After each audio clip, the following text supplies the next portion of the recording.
The things you hate about the free market aren't the free market at all, and nothing demonstrates it better than this chart. This chart shows the relative change in goods and services since the year 2000. And one thing that jumps right at me off the bat is everything in red has a federal subsidy program. Those are sectors where people have naively been convinced to give the federal government control of their lives through subsidization of the demand of goods and services. And let's just go through the list. Hospital services, the massive federal seizure of power in the healthcare sector. That's why it's so expensive. College tuition and fees, the subsidies of low interest loans. Same with the textbooks. Housing, not just the subsidization of low interest housing loans, but the open borders policies of the left has increased demand in addition to the subsidies. I was tagged in that video several times by you all asking me if what this creator is saying is true. Do goods that receive government subsidies, things like education and healthcare, increase the cost of goods, whereas goods that tend not to receive government subsidies, like TVs, like clothes, do the prices of those goods, because they're operating in the free market, cause the prices to go down? And this is one of those things where I always say that correlation does not necessarily equal causation. First of all, let's just take a look at the graph in its entirety, right? So we can see everything mapped out. And let's take note of the goods that are generally increasing in prices over the last 25 years: hospital services, childcare, wages, housing, food and beverage, versus the goods that are declining in prices over time: TVs, software, toys, cell phone services. And the reason why the prices of these goods look like they're declining over time has a lot to do with just basic economics, right? We're scaling up the means of production, so the more TVs and cell phones you produce compared to what they did in 1997, the cheaper they appear. The other thing that a lot of people don't realize is that the CPI also makes adjustments based on quality. So even though you're buying a $1,000 iPhone in 2026 versus in 2021 or 2020, the quality and the innovation in that product is more compared to what it was 5 to 10 years ago. And the CPI shows they are deflating because they are making that adjustment in the quality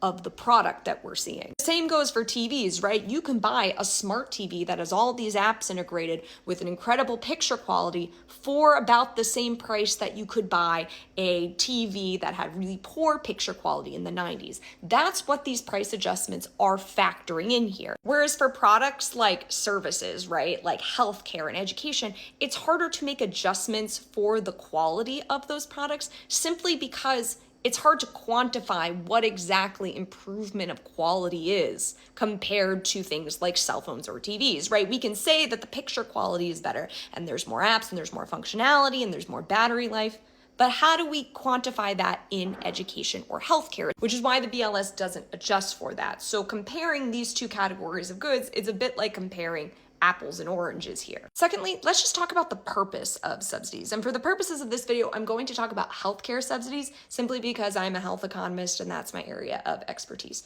So I think it's really important to note that subsidies themselves do not automatically force prices to increase. Instead, they kind of blunt consumer reaction to price sensitivity. So for example, if you normally pay for a health insurance plan that costs $2,000 and you receive an $1,000 subsidy, that plan now costs $1,000, which is less than what you paid for.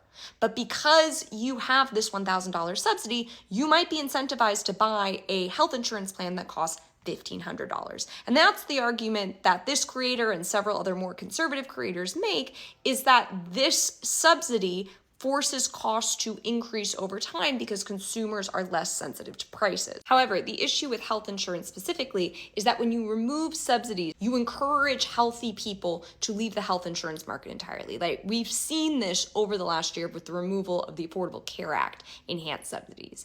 And what that means is that for the sicker people, right, who remain in health insurance, their premiums then go up, which causes this cyclical destabilization of the health insurance market in general. We also know from economic studies that when people are uninsured, they delay or they stop going to preventative care, right? They tend to delay healthcare services. And what we know is that when you delay primary care because you are not checking in on your symptoms or you are not treating health issues when they are minor, that leads to an increase in healthcare costs over time, right? So when we're thinking about subsidies, You can either subsidize the cost of insurance for people in order for people to have insurance and seek out healthcare and eventually, in the long run, lead to lower healthcare costs.